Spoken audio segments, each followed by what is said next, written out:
유튜브 구독자님들 안녕하세요.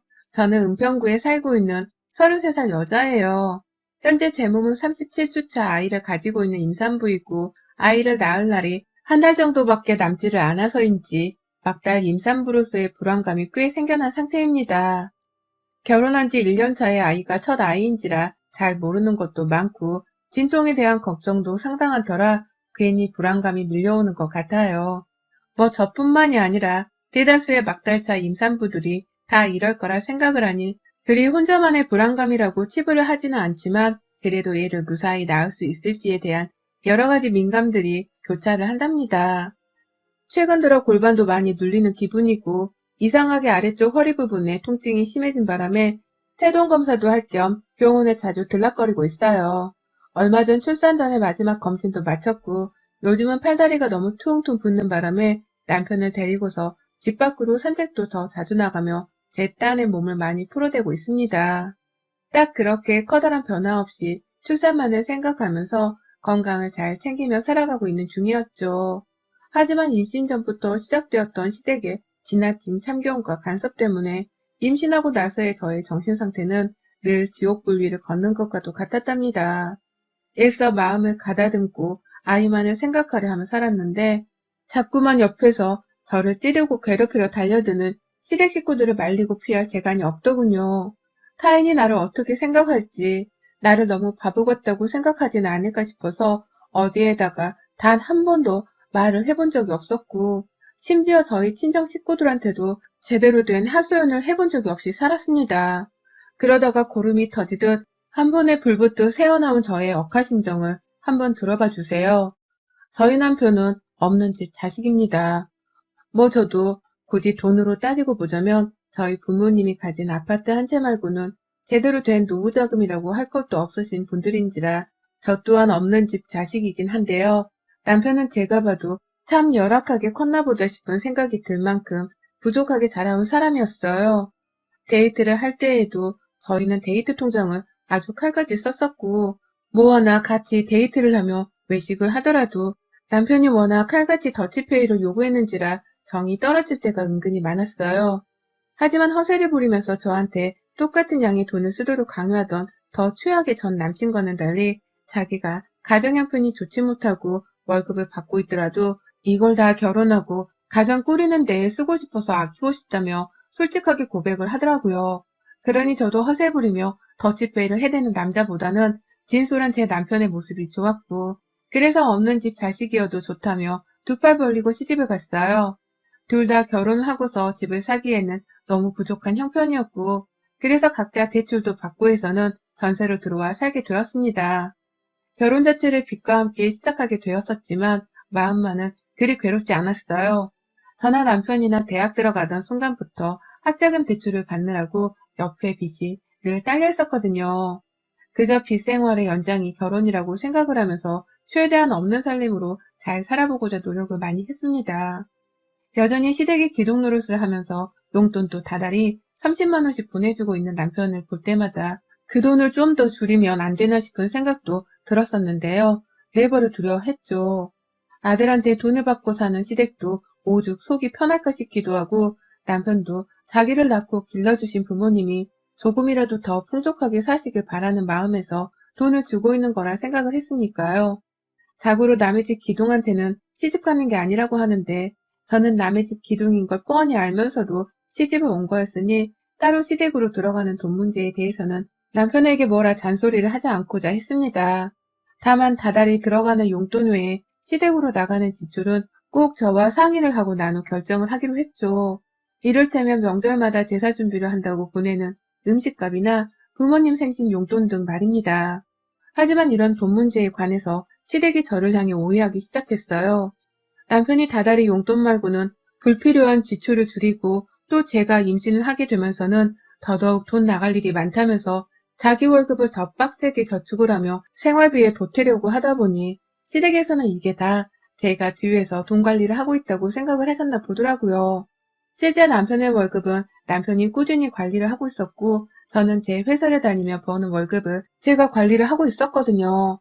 둘이서 연애를 했었을 때처럼 생활비는 같이 쓰는 통장 하나에 돈을 모아서 쓰고 있었고 제 이름의 통장 하나에는 아이 출산을 하면 들어갈 돈을 미리 모아놓겠다고 또 다른 저축을 하고 있었고요.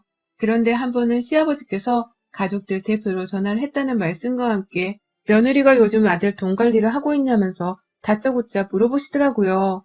그래서 저는 둘 다 따로 월급 관리를 하고 있다고 했더니만 혼잣말을 하는 듯 아니 근데 왜 이렇게 용돈을 짜게 주는 거야 요즘? 웃기는 놈일세. 라고 말이죠. 아들이 용돈을 다달이 주고 있는 것만으로도 부모는 그저 미안하고 또 고마워해야 하는 것일 텐데 저희 시아버지는 가족들이 모두 다 한마음이라는 듯이 이런 말씀을 하더라고요. 참고로 이런 말씀을 하신 건 처음이 아니셨고요.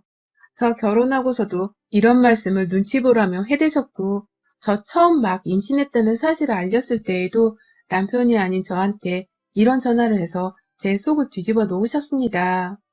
마치 태어날 제 아이한테 들어갈 돈을 미리 차단하고 그 돈으로 자기 용돈을 더 달라고 말씀을 하시는 듯 했죠. 그러니 저로는 그런 아버님이 편치 못했어요.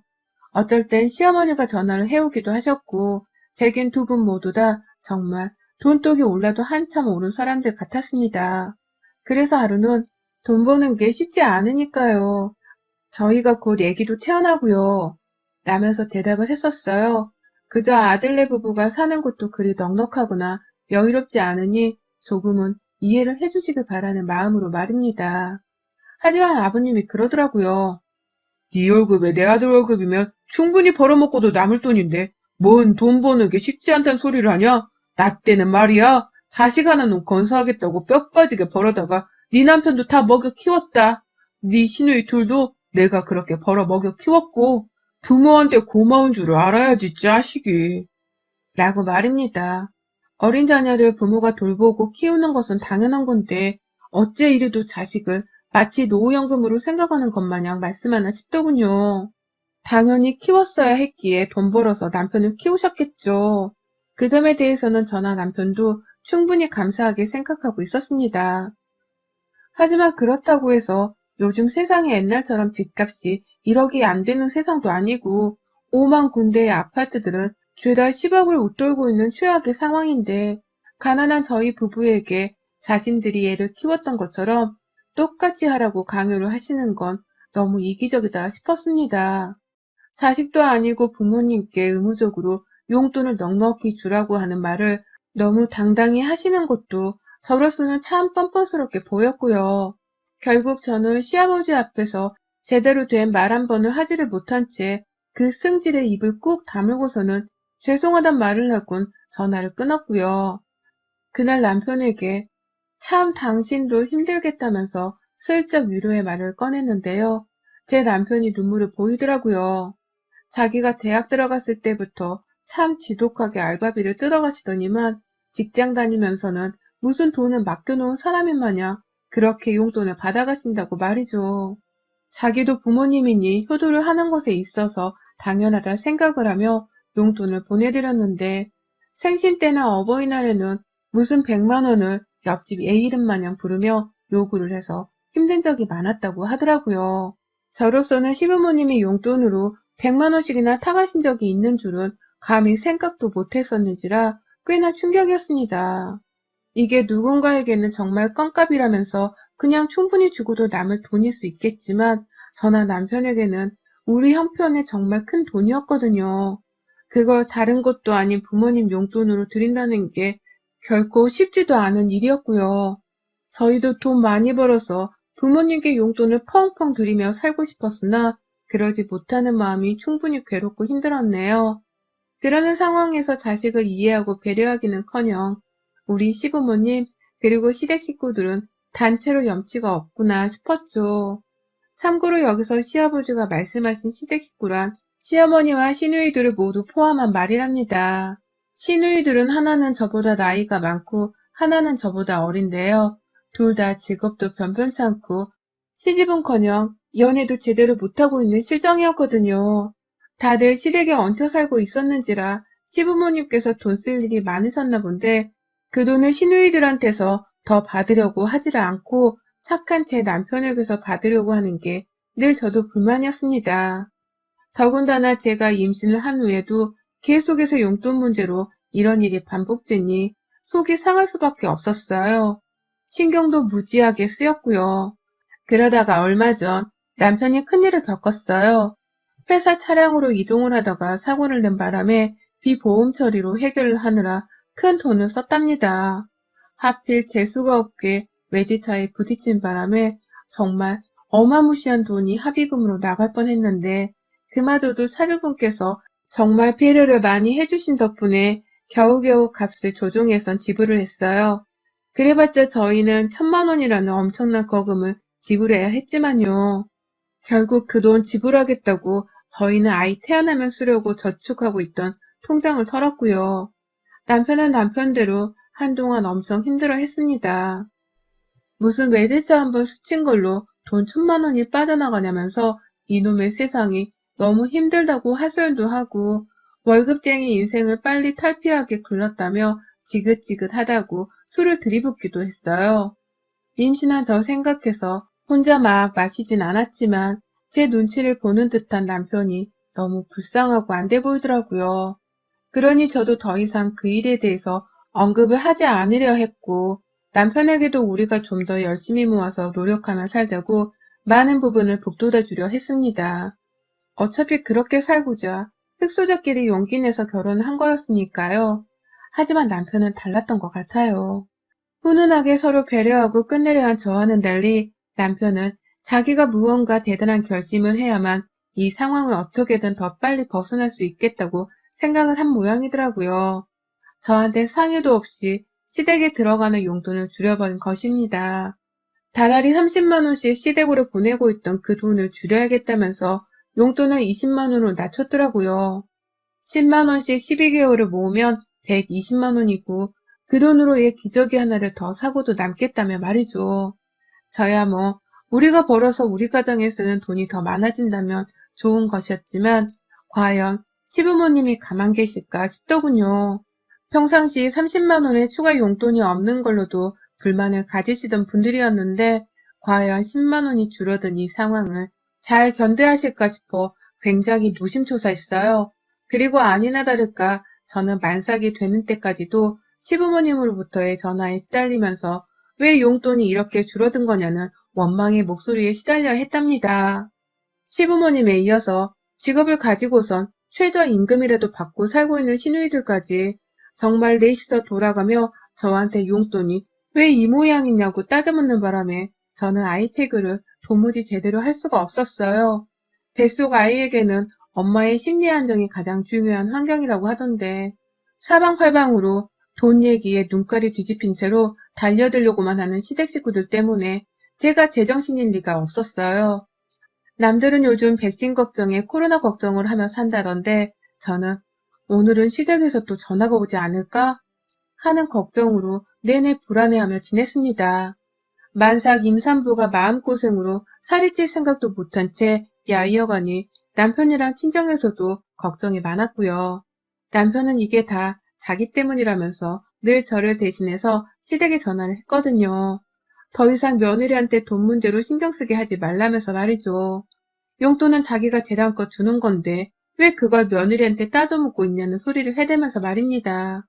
그런데도 불구하고 시댁에서는 달라질 기미가 보이지 않았어요. 부부니까 며느리한테도 할 수 있는 소리가 아니냐면서 오히려 적반하장으로 굴었고요. 급기야 작년 결혼하고서 이 집에 전세를 내고 들어갔을 때에도 하지 않았던 집들이를 이제 해달라면서 넷이서 쌍으로 연락을 해왔어요. 왜 그 집에 들어가서는 시댁 식구들을 한 번도 부를 생각을 안 하냐고 혼을 내면서 말입니다. 제가 며느리 역할을 잘못하고 있다고도 하고 그렇게 행동하면 안 된다면서 앞으로는 자주 집으로 시부모님도 부르고 시누이들한테 안부 인사도 하면서 며느리 역할에 최선을 다하라고 하는데 순간 눈물이 나오겠더라고요. 너무 기가 차서 말입니다. 쥐뿔도 해준 것 없이 얻어먹고 받기만 하던 시댁 식구들인데 내가 단지 며느리라는 이유만으로 내 역할에 충실하고 베풀고 살아야 하나 싶었어요. 그러니 처음엔 배가 만삭인데 어떻게 식구들을 다 초대해서 집들이를 하냐면서 애를 낳고 나서 몸을 다 풀고 나면 그때 꼭 집들이를 하겠다면서 시부모님을 말리려고 했죠. 시누이들한테도 그나마 나이대가 비슷한 여자들이니까 지금 제 사정을 설명하면서 당장의 집들이는 너무 힘들다고 솔직하게 말을 했고요. 하지만 이런 제 말은 시댁 식구들에게 씨알도 안 먹혔습니다. 명절에도 혹여나 싶어서 시댁을 찾지 않았었고, 다만 죄송하다고 연락을 드리면서 제가 따로 제사 준비를 위한 용돈을 남편이랑 보태서 같이 드렸거든요. 용돈에 제사 비용까지 조금 더 보탠 돈 40만 원을 말입니다. 그게 결코 작은 돈도 아니었고, 저로서는 제 친정에도 그렇게 퍼다주지 않고 있었는지라 분명 큰 돈이고 신경을 많이 쓴 돈이었어요. 그런데 저희 시부모님, 명절 끝나고 평일이던 지난주 금요일에 다짜고짜 저희 집으로 들이닥치셨네요. 넷이서 마스크도 덜 쓴 채로 저희 집 현관 앞에 우르르 몰려와서는 짜잔! 하면서 놀래킨다고 소리를 지는데 저 진짜 심장이 떨어지고 뭐고 놀란 건 둘째치고 남의 집 앞에서 이 무슨 소란에 갑작스런 방문이냐면서 목구멍까지 화가 나와서는 혼났습니다. 첫째 신우는 어차피 둘이서 퇴근하고 밥 먹을 거 아니야? 집들이 한다고 생각하고서 어디 한번 밥상 좀 내와봐. 어디 우리 집 며느리가 차려주는 상차림 좀 한번 받아보자. 라고 하면서 말해줘. 다음날 주말이니까 여기서 자고 가도 되냐면서 아예 짐가방까지 푸는 막내 시누이를 보니 이것들이 작정을 하고서 나를 괴롭히려고 우리 집에 찾아왔다는 것을 알겠더라고요. 그러니 더 분해 죽겠고 남편은 남편대로 임신한 며느리 집에 이게 무슨 망신스러운 짓이냐면서 막 내보내려 하고 있었고 말이죠. 하지만 소용없었어요. 시부모님은 그런 명절에 나타나지도 않고 돈만 딸랑 보내는 니들을 우리가 가만 내버려 둘 줄 알았어? 밥이나 차려 내보라니까. 니들 작년에 코로나 핑계 대면서 집들이도 안 했잖아. 그거 그냥 지금 하라고. 니들 저녁 먹는데 반찬 몇 개만 더 얹으면 되겠구만. 뭐 힘든 부탁한다고 이렇게 정색들이야? 라면서 오히려 더 뻔뻔스럽게 저희 집 거실에 앉으셨고 시누이들은 지들끼리 우리 집 구경을 하겠다면서 저희 안방까지 헤집고 들어가더라고요. 냉장고까지 열어보면서 이거 좀 구워내면 되겠네. 니네 집 주변에는 뭐 배달 맛집 없냐? 라고 하며 차려낼 음식이 없으면 차라리 배달 음식도 괜찮다며 핸드폰을 켜라고 명령을 했고요. 그냥 하나부터 열까지 다 하나하나 마음에 안 드는 것은 물론이고 이 상황 자체가 저에게는 너무 스트레스가 쌓이고 또 불편했는지라 속에서 내장이 뒤틀리는 기분을 느꼈어요. 가뜩이나 평소에 시댁 식구들한테 번갈아가며 용돈 문제로 시달리고 있었는데 내게 스트레스를 주던 그 인간들이 내 코앞에 와서는 또 인정사정 할 것 없이 나를 괴롭히고 있다고 생각을 하니 미치겠더라고요. 속이 뒤틀리고 배도 살살 아파오고 뭐가 뭔지 도대체 모르겠는데 머리는 새하얘지고 그렇게 저는 눈을 질끈 감은 채 듣기 싫어 죽겠는 시댁 식구 넷의 목소리를 번갈아 듣다가 비명을 내질렀어요. 제가 하혈을 했거든요. 저도 임신이 처음인데 갑작스런 하혈에 겁이 덜컥 나서는 남편 이름도 제대로 부르지 못한 채 살려달라고 막 비명을 질렀고요. 그러니 남편은 더 새파랗게 질린 채로 119에 전화를 했다가 직접 데리고 병원을 가겠다며 저를 데리고 집을 나섰다가 결국 남편도 어쩌냐면서 막 울음을 터뜨리더니 결국 119가 먼저 도착을 해서는 그대로 응급실에 실려갔어요. 저는 병원에 도착한 것까지 기억을 하고선 그 후 이제 살 수 있겠다 싶었는지 정신을 잃었고요. 깨어나 보니 다행히 얘는 멀쩡했는지 배가 여전히 불렀고 의사가 옆에서 저를 혼내듯이 스트레스를 그만 받아야 한다고 막 다그치더라고요. 막달에 큰일 날 뻔했다고 하면서 말입니다. 다행히 빠른 시간 내에 병원을 와서 아이 생명도 무사하고 다들 건강하니 되었다며 몸조리를 이제라도 무조건 신경 써서 하라고 하시는데 저는 그 말을 듣자마자 시댁 식구들이 너무 원망스러워서 남편을 붙잡고 막 울었어요. 내가 왜 니네 가족들 때문에까지 이럴 뻔했냐고. 니네 가족들은 정말 왜 그런데? 나를 왜 가만히 못 내버려 뒀어? 단체로 지랄들이냐고. 라면서 병원에서 난 부끄러운 줄도 모르고 막 소리를 질렀고 괜히 그러다가 의사가 또 진정해야 한다고 해서 막 화를 집어삼키면서 겨우 진정을 했어요. 그러고는 혼자 남편이 준 이어폰 끼고서 막 좋아하는 노래를 들어가며 최대한 기분을 진정시키려 했고요. 정말 제정신이 아니었습니다. 겨우 그렇게 몸을 진정시키고 나서야 주말 내내 제 몸 상태 경과를 지켜보고 난 후 겨우 퇴원을 했어요. 이러면 조상기가 있을 수 있고 또다시 하일이 생길 경우엔 그때 바로 출산까지 쭉 입원을 해야 할지도 모르니 최대한 주의하라는 의사의 당부를 들은 채로 말입니다. 집으로 가는 내내도 얼마나 시댁 식구들이 원망스럽던지요. 그런데 집으로 들어가 보니 시댁 식구들이 그대로 저희 집에 있대요. 이것들이 단체로 제가 입원한 주말 내내 우리 집에서 호강을 하며 쉬고 있었던 겁니다. 지들 때문에 하혈을 해서 병원에 입원을 했을 때에도 전화 한 통 하지를 않던 년놈들이 제가 퇴원을 할 때까지 간땡이가 부었어는 제 집안에 정말 미친 것들이더라고요. 단체로 약이라도 빨았나 싶었을 정도였다니까요. 제가 퇴원을 하면서 저희 친정 부모님이랑 오빠가 다 같이 병원에 찾아와서는 남편이랑 같이 데리고서 집에 와주셨거든요. 무슨 일이 있었는지에 대해서 자세히 물어보지도 않으신 채 그저 저를 스트레스로부터 해방시키는 것이 무조건 우선이라면서 서로 농담을 잘 주고받으면서 최대한 웃으며 집에 도착을 했습니다. 그런데 집구석에서 시대 식구들이 그대로 있으니 가장 먼저 저희 부모님이 폭발을 하셨어요. 설마 시대 식구들 때문에 너 응급실 실려갔었던 거야? 라면서 엄마가 저한테 확인을 하겠다며 먼저 물으셨고, 그래서 제가, 갑자기 집들이 하라면서 와가지고, 라며 저도 기가 막혀 말이 안 나오는 바람에 에라 모르겠다 하는 마음으로 친정 부모님께 솔직하게 말씀을 드렸어요. 그러자 저희 엄마 현관에서 시댁 식구들 신발을 들고선 너 뭐하고 서 있어? 저것들 당장 안 쫓아내? 라며 시댁 식구들을 향해 던져대셨고 그 와중에 제 남편에게 빨리 식구들을 쫓아내라면서 아주 발광을 하셨습니다. 너무 순식간에 딴 사람으로 변해버린 듯 욕을 퍼붓는 바람에 뒤에 있던 아빠랑 오빠까지 나서서는 남편의 등을 밀어버리는 듯 집 안으로 들어가게 했고요. 그 바람에 남편은 신발을 신은 채로 집에 들어가서는 자기 부모님과 누나들한테 정신 나간 짓 좀 그만하라고. 지금까지 우리 집에 있으면 어떡해? 내가 가라고 했잖아. 라면서 막 집 밖으로 끌어당겼어요. 저는 저대로 배를 움켜쥐고서는 화를 가라앉히겠다며 억지로 머릿속에서 애국가를 부르고 있었고 남편은 저 또 화해할까봐 발등에 불이 떨어진 마냥 시누이들부터 발로 차대며 쫓아내는데 시누이들은 진짜로 저희 남편한테 발로 까이고서는 아프다고 소리를 지르며 쫓겨났습니다. 시부모님도 저희 부모님이 나서서 죽이네 살리네 하며 달려드니 겁에 질려서는 며느리가 걱정되어서 기다린 거예요. 라고 변명을 하다가 결국 미친 년놈들 소리를 들어가면서 쫓겨났어요.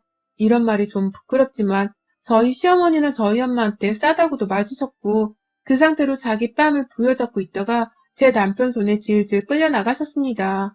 아휴, 그러니 저는 다행히 속이 시원하다며 애국가를 부르다 말았고 나가는 시부모님 얼굴을 확인하고선 문 닫아! 라며 남편에게 마지막 한 방의 소리를 질렀네요. 그러니 제 남편은 망나니 시댁 식구들을 둔 죄밖에 없는데도 시댁 식구들과 함께 집에서 쫓겨난 꼴이 되어버렸어요. 그 길로 남편은 시댁 식구들을 다 저희 집에서 완전히 쫓아낸 후에야 들어왔고 들어와서는 저희 부모님과 오빠 앞에서 한참을 잘못했다고 사죄를 했답니다. 당연히 집에 가신 줄 알았는데 아직까지 계실 줄 몰랐다면서 굉장히 부끄러워하며 자기 부모님을 대신해 용서를 빌더라고요. 결국 친정엄마는 그날 후 저희 집에서 같이 머물러 주시며 출산까지 저를 보살피겠다고 선언을 하셨고요. 저희 오빠랑 아빠는 거의 매일 보초를 서듯이 저희 집을 왔다 갔다 하고 있답니다. 남편은 그 후에도 저희 엄마 앞에서 시댁에 전화를 해서는 용돈도 완전히 끊어버리겠다는 초강수를 두며 며느리한테 다시는 아는 척도 하지 말라며 경고를 날렸고 그 바람에 시댁 식구들은 벌벌 기면서 마지막으로 문자 남겨. 우리가 저번에 정말 미안했어. 다시는 연락을 안 할게. 제발 한 번만 용서해줘. 라며 연락을 해왔네요. 이러다 남편이 진짜 용돈을 끊어버릴까 싶었는지 마지막으로라는 말에 느낌표를 넣어서는 강조까지 해가면서 말이죠. 그러니 저도 그렇고 남편도 그렇고 저희 친정 부모님까지도 그것들이 정말 연락을 또 하나 안 하나 늘상 벼르겠다는 심정으로 마지막 욕을 한 사발 날렸고, 남편은 그냥 안 보고 사는 게 서로를 위해 좋을 것 같다면서 용돈을 아예 끊어버리겠다는 선언을 했습니다. 더 이상 자기한테 의존하지 못하게 해야 저도 그렇고 제 아이도 정신 건강하게 살 수 있을 것 같다고 하면서 말입니다. 아직 시부모님은 남편이 용돈을 끊기로 결정한 사실을 모르시고 여전히 알랑방구를 끼려는 듯 남편에게는 자주 연락을 하려고 시도해오고 계시는데요. 남편은 보란듯이 그 전화를 무시로 일관하며 시댁 식구들을 더욱 불안하고 초조하게 만들어내고 있답니다.